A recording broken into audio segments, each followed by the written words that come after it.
नमस्ते, welcome to divinity with Kritika. आज मैं आपको बसंत पंचमी के पीछे जो एक रोचक कथा है वो सुनाऊंगी। बट बिफोर दैट मैं आपसे आग्रह करती हूँ कि please like, share and subscribe to my channel divinity with Kritika. तो आज हम जानने की कोशिश करते हैं कि ये जो बसंत पंचमी का त्यौहार है, जिस दिन हम माता सरस्वती की पूजा करते हैं और उनसे बुद्धि और विद्या का ज्ञान मांगते हैं, ये क्यों मनाया जाता है। माना जाता है कि बहुत पहले जब ब्रह्मा जी ने धरती बनाई और उसके बाद वो एक दिन अपनी बनाई हुई धरती पे घूमने आए, तो उन्होंने देखा कि यहाँ पे बहुत सूनापन है, लोग हैं पर कोई आवाज़ ही नहीं है, ना चिड़ियों की चहचहाट की आवाज़, ना बच्चों के खेलने कूदने की आवाज़, बहुत ही ज़्यादा शांति। तो उनको लगा कि इतनी सुंदर धरती बनी है लेकिन यहाँ पे कुछ कमी है। तो इस बारे में उन्होंने विष्णु जी से विचार विमर्श करना चाहा। विष्णु जी से विचार विमर्श के पश्चात ब्रह्मा जी ने अपने कमंडल से पानी लेके धरती पे छिड़काव कर दिया। जहाँ पे ये जल गिरा वहाँ पे एक बहुत सुंदर सी देवी श्वेत वस्त्रों में कमल पे बैठी हुई प्रकट हो गई। उनकी 4 भुजाएं थी और 4 भुजाओं में किताब, माला, कमंडल और वीणा थी। ब्रह्मा जी ने देवी से इस धरती के सूनेपन को दूर करने का आग्रह किया।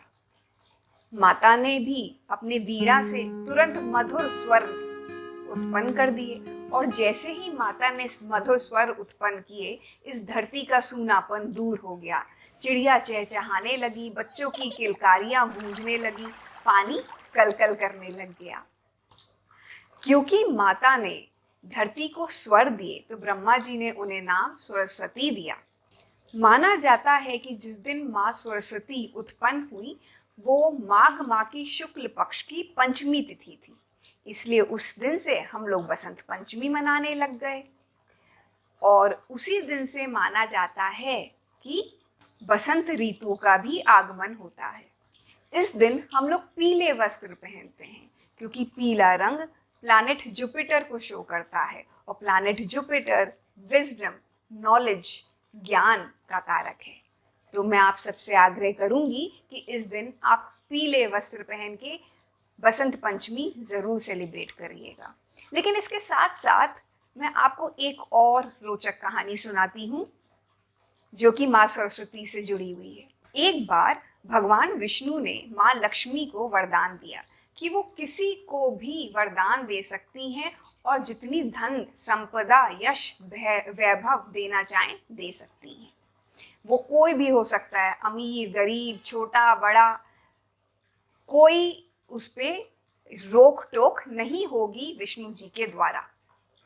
पर उन्होंने इसके साथ एक कंडीशन रख दी कि लक्ष्मी जी वरदान किसी को दे तो सकती हैं, लेकिन अगर विष्णु जी ने पाया कि वरदान पाने वाला इंसान सच्चा नहीं है, सुपात्र नहीं है, तो वो वरदान जब चाहे विष्णु जी वापस ले सकते हैं। लक्ष्मी जी का दिया हुआ धन संपदा का वरदान विष्णु जी जब चाहे वापस ले सकते हैं। जब ये बात सरस्वती जी को पता चली तो सरस्वती जी भी विष्णु जी के पास आई और उन्होंने बोला कि विष्णु जी, प्रभु, आप मुझे भी कोई वरदान दीजिए जैसे आपने माँ लक्ष्मी को दिया है। तो विष्णु जी ने बोला, जरूर माते, आपको भी वरदान दूंगा और आपका वरदान तो माँ लक्ष्मी से भी श्रेष्ठ होगा। माँ लक्ष्मी के में तो मैं वापस ले सकता हूँ उनका दिया हुआ वरदान, लेकिन आप जब जिस भी इंसान को अपने ज्ञान का वरदान देंगी, छोटा, बड़ा, अमीर, गरीब, कोई भी, मैं उस वरदान को कभी भी वापस नहीं ले सकता हूँ। इसलिए हमेशा ज्ञान को श्रेष्ठ माना जाता है, गुरु को श्रेष्ठ माना जाता है और ज्ञान कभी बर्बाद नहीं होता, कभी भी खत्म नहीं होता और हमेशा काम आता है। आशा करती हूँ कि आपको ये 2 कहानियाँ बहुत अच्छी लगी होंगी। तो please like, share and subscribe to my channel और आप सबको बसंत पंचमी की शुभकामनाएं।